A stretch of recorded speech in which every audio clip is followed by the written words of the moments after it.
자, 시편 1편 보겠습니다. 복 있는 사람은 악인들의 간계를 따르지 아니하며 죄인들의 길에 서지 아니하며 조롱하는 자들의 자리에 앉지 아니하는도다. 그의 즐거움이 주의 법에 있으니 그가 주의 법을 주야로 묵상하는도다. 그는 강가에 심겨진 나무 같아서 계절을 따라 열매를 맺으며 그의 잎사귀는 마르지 아니하리니 그가 무엇을 하든지 번성하리로다. 악인들은 그렇지 아니하니 바람에 날리는 죽정이와 같도다. 그러므로 악인들은 심판을 견디지 못하며 죄인들은 의인들의 회중에 들지 못하리니 이는 의인들의 길은 주께서 아시나 악인들의 길은 망할 것이기 때문이라.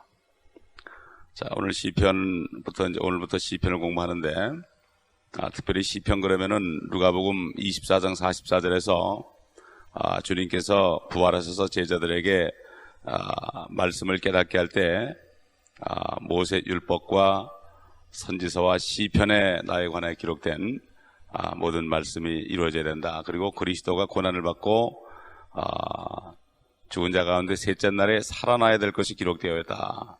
이 시편 속에 바로 복음이 들어있다 하는 것을 주님이 말씀했죠. 그리고 이 시편이라고 말씀할 때는 우리가 지금 배우는 시편뿐만 아니라 잠언이나 욥기나 솔로몬의 노래, 전도서 이것을 다 포함합니다. 이것을 시서라고 합니다. 시적으로 표현한 하나님의 말씀이기 때문에 이것을 다 한꺼번에 통틀어서 시편이라고 하는 것을 우리가 기억해야 됩니다.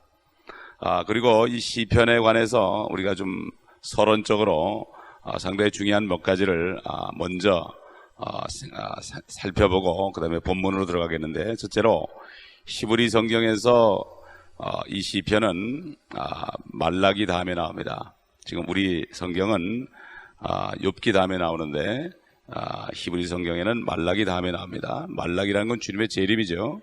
주님의 재림과 연결된다. 또 우리 성경의 그 순서도 봐도 역대하가 있고 에스라, 느헤미야, 에스더, 그 다음에 욥기, 시편 이렇게 되어 있습니다. 이게 보면은 이 역대하라는 것은 이스라엘이 완전히 흩어지는 거죠. 바벨론으로 포로 잡혀가면서 흩어지는 거. 그 다음에 에스라는 다시 모이는 거. 이스라엘이 다시 모이는 거죠. 그리고 느헤미야는 모여가지고 이스라엘을 재건하는 겁니다. 그리고 에스더는 이방인이 왕비가 되죠. 그래서 7일 잔치가 나옵니다. 거기에 7일 잔치가 나오고 이제 욥기에는 42절 동안, 그러니까 고통받는 사람이 나오고, 이제 시편에 들어와서 참 복 있는 사람이 나옵니다.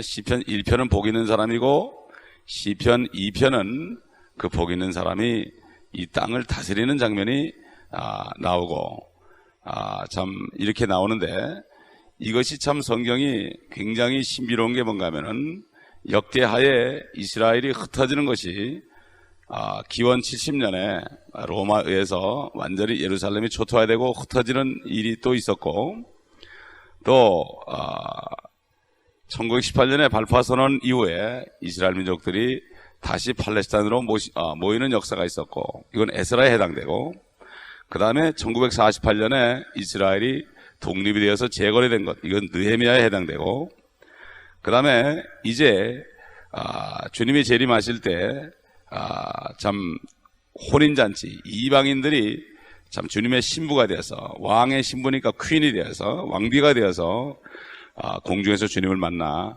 7년 동안 혼인잔치하는, 이것이 바로 에스더에 해당되는 것이고, 욥기는 휴거되고 7년 동안 하늘의 7년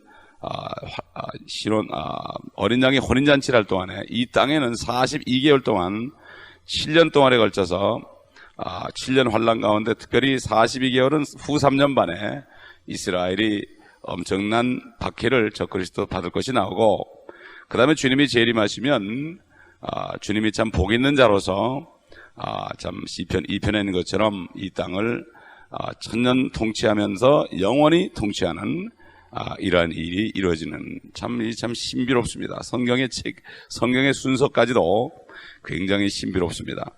그래서 이 복이라는 것은, 복 있는 사람은 바로 첫째는 예수 그리스도요. 그 다음에 예수 그리스도로부터 성령을 받은 이런 사람이 복 있는 사람이죠. 아브라함에게 약속하는 그 복이 바로 성령의 약속이라고 그랬죠. 그 성령은 바로 예수 그리스도의 이름으로 오신 분이죠.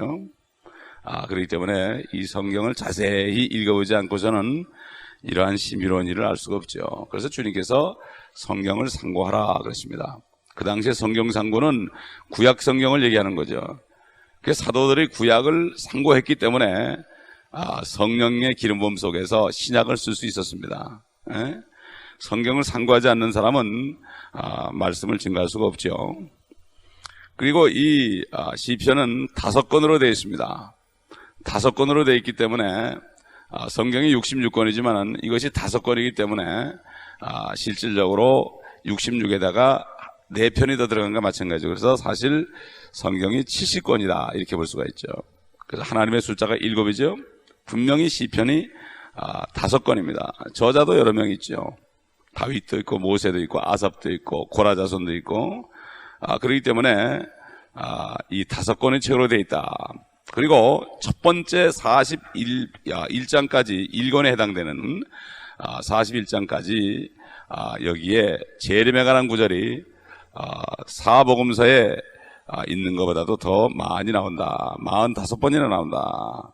참 그렇기 때문에 이 시편이 바로 시작이 이렇게 한다는 것을 우리가 알고 이 말씀을 배워야 됩니다. 여기 1장에 복이 있는 사람 그럴 때는 사실 행복한 사람입니다. 세상적인 행복이 아니죠. 세상적인 행복이 아니고 정말 하늘의 복을 받은 사람, 이 사람은 악인들의 관계를 따르지 아니하고 죄인들의 길에 서지 아니하고 조롱하는 자들의 자리에 앉지 않는다. 사실 죄라는 것은 악한 자들의 그 꾀임에 빠질 때부터 시작합니다.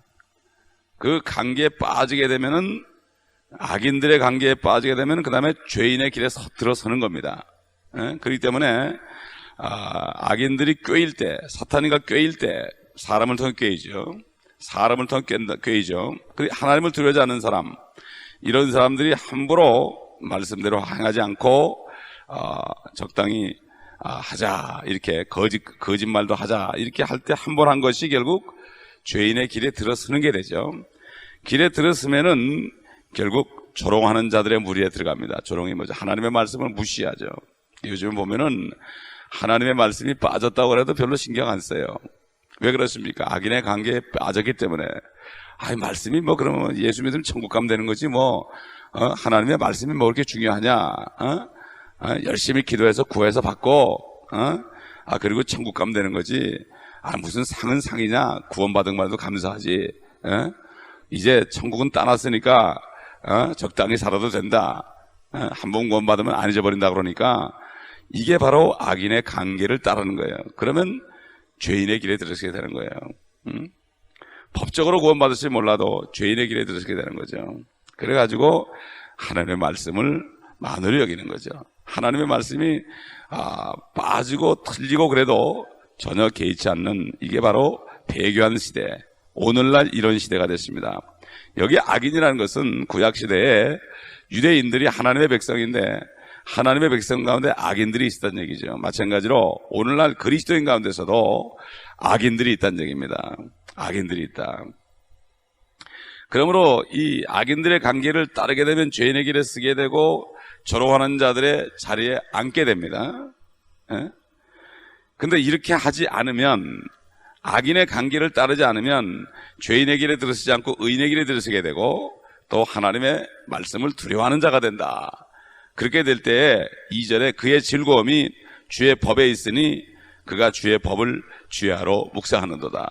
그러면 즐거움이 주의 법이 있다는 게 뭡니까? 욥기 23장 12절 보면은 욥이란 사람이 얼마나 의인이었느냐 이렇게 고백했어요. 내가 그의 입술의 명령에서 돌아서지 아니하였고 내가 그의 입의 말씀을 내게 필요한 음식보다 더 귀히 여겼도다. 하나님의 말씀을 음식보다도 더 귀히 여긴다. 요즘 같으면은 하나님의 말씀을 100만 불보다도 더 귀히 여긴다. 나한테 100만 불이 탁 떨어졌을 때 내가 기뻐하는 것보다 하나님의 말씀을 더 기뻐한다. 참 이렇게 본다면 요즘에 우리의 모습이 얼마나 타락한 것을 알 수가 있죠. 하나님의 말씀을 깨닫는 것보다도 돈 몇 푼 받는 걸 더 기뻐하지 않습니까? 이게 오늘날 시대에 라오디게오 시대의 이게 상황이죠. 참 이렇게 하나님의 말씀에 비춰보게 되면, 거울에 비춰보게 되면은 참 우리가 주님 앞에 아무 소리 할 수 없지요. 다윗도 시편 119편 162편의 2절에 이렇게 얘기했습니다. 많은 전리품을 찾는 사람처럼 내가 주의 말씀을 즐거워하나이다. 전리품을 찾는 사람처럼. 전쟁을 해서 이기게 되면은 전리품을 다 찾아가지고 뺏게 되죠. 그 얼마나 샅샅이 뒤지겠습니까? 병사들이 보물찾기처럼 뒤질 겁니다. 숨겨진 것들을. 그러니 그것보다도 주의 말씀을 즐거워하나이다. 주의 말씀을 즐거워하나이다.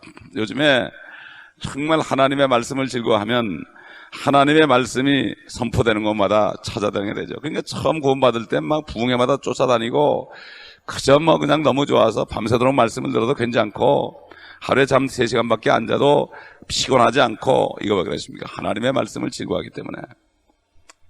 이게 바로 복받은 사람의 증거입니다. 이게 바로 행복한 사람입니다. 주의 법을 주야로 묵상하는 게 뭡니까? 낮에는 말씀을 읽고 밤에는 읽은 말씀을 누워서도 계속 생각하면서 되새김질하고 묵상하는 겁니다. 그렇게 되면 어떻게 말씀을 잊어버릴 수 있겠습니까? 잊어버릴 수 없죠. 그럴 때 강가에 그는 심겨진 나무 같아서 계절을 따라 열매를 맺으며 그 잎사귀는 마르지 아니하리니 그가 무엇을 하든지 번성하리로다. 결국 악인의 관계에 잠깐 빠지게 되면 이게 없고 거기 빠지지 않게 되면은 형통하다. 그렇기 때문에 우리는 이 세상에 사는 동안에 악한 자들하고 절대로 멍에를 매서는 안 돼요. 그 사람들이 그냥 꼬이는 말에 돈주머니 하나 가지고 우리 동업하자 절대 안 됩니다. 그래봐야 결국은 낭패죠, 낭패. 그래서 이 강가에 심겨진 나무 같아서 열매를 맺는다. 이것은 예레미야 17장에 나오죠. 예레미야 17장에도 하나님께서 예레미야를 통해서 얘기했죠. 17장 7절 보면 주를 신뢰하고 그의 소망을 주께 두는 사람은 복이 있도다. 그는 물가에 심겨진 나무가 강가의 그 뿌리를 뻗친 것 같아서 더위가 와도 걱정하지 않고 그 잎이 푸르러 가뭄의 해에도 염려하지 않고 열매를 맺는 것도 그치지 아니할 것입니다. 열매가 납니다. 열매가 뭡니까? 주님께서 요한복음 15장에 열매를 맺어라. 많은 열매를 맺어라. 주님께서 이 바리새인들을 바라보면서 열매로 그들을 알지니 그렇습니다. 열매로 그들을 알지니. 그리스도인들은 그 사람이 목사건 장로건 전도사건 뭐 집사건 간에 할 것 없이 그 사람을 뭘 보면 알 수 있느냐? 어떻게 따라가서 그 집에까지 가서 조사해 볼 수 없잖아요. 이 사람이 정말로 하나님의 말씀을 주야로 묵상하는 사람인지 알 수가 없죠. 안 보이죠. 그러나 결국 그렇게 했는가 안 했는가가 그 사람이 열매를 맺는가 안 맺는가 여기서 나타나요. 열매가 뭡니까? 성령의 열매를 통해서 전도의 열매가 맺어지는 거죠. 이게 맺어지는 사람은 지금 복 있는 사람처럼 악인의 관계를 따르지 않고 죄인의 길에 서지 않고 조롱하는 자리에 자리지 않지 않고 즐거움이 주의 법에 있고 그가 주의 법을 주야로 묵상했기 때문에 결국 시절을 쫓아 열매를 맺게 되는 거죠. 열매를 맺지 않는다는 것은 그 위에 있는 것들을 하지 않아서 그렇습니다. 이건 뭐 열매로 알 수밖에 없죠. 잎사귀도 마르지 않는다. 무엇을 하든지 번성한다. 영육간에 다 번성하게 되어 있다. 그렇기 때문에 우리는 참 이 말씀을 잘 묵상해야 되죠. 이 1장 1절부터 3절까지는 바로 예수 그리스도의 모습이요. 그리스도인들은 예수 그리스도를 닮아야 되는 거죠. 닮아야 되는 거죠. 4절부터 6절까지는 바로 적그리스도의 모습이요. 또 적그리스도를 따르는 무리들의 모습이죠. 악인들은 그렇지 아니하니 바람에 날리는 죽정이와 같도다. 우리 주님께서 이제 타작마당을 정하시고 알곡을 모아 곳간에 죽정이는 거지자는 벌에 태운다고 침례인 요한이 마태복음 3장에 분명히 증거했습니다. 쭉정이냐 알곡이냐. 그러므로 악인들은 심판을 견디지 못하고 죄인들은 의인들의 회중에 들지 못하리니 이는 의인들의 길은 주께서 하시나 악인들의 길은 망할 것이기 때문이라. 오늘날 많은 사람들이 구원받은 것으로 착각을 하고 사는 사람들이 많습니다. 착각으로 살아요. 시작을 잘못했어요. 전심으로 주님을 영접하고, 주님을 영접할 때는 완전히 회개를 해야 되는데, 회개라는 것은 세상을 따라가고 육신을 따라가는 삶을 완전히 돌이켜서 이제는 주님을 따라가겠습니다 결단하는 거거든요. 이게 무슨 세상 사람처럼 말이죠. 세상 사람처럼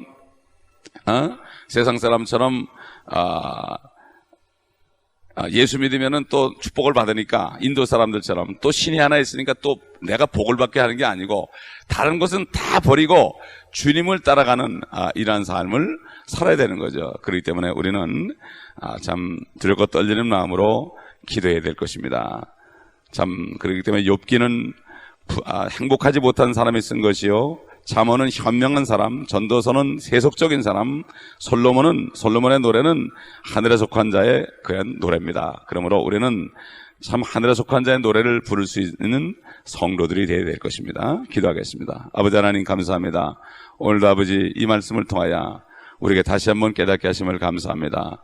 정말 이제 악인의 관계에 빠지지 않고 죄인의 길에 서지 않고 조롱하는 자의 자리에 앉지 아니하므로 아버지 하나님 또한 주의 법을 즐거움으로 삼음으로 말미암아 아버지 묵상함으로 말미암아 아버지 우리의 삶이 열매 맺으며 풍성한 삶을 살 수 있도록 주님 이 아침에도 깨우쳐 주시고 다시 한번 결단하며 주님 앞에 드리는 시간 되게 하여 주옵소서. 주 예수 그리스도의 이름으로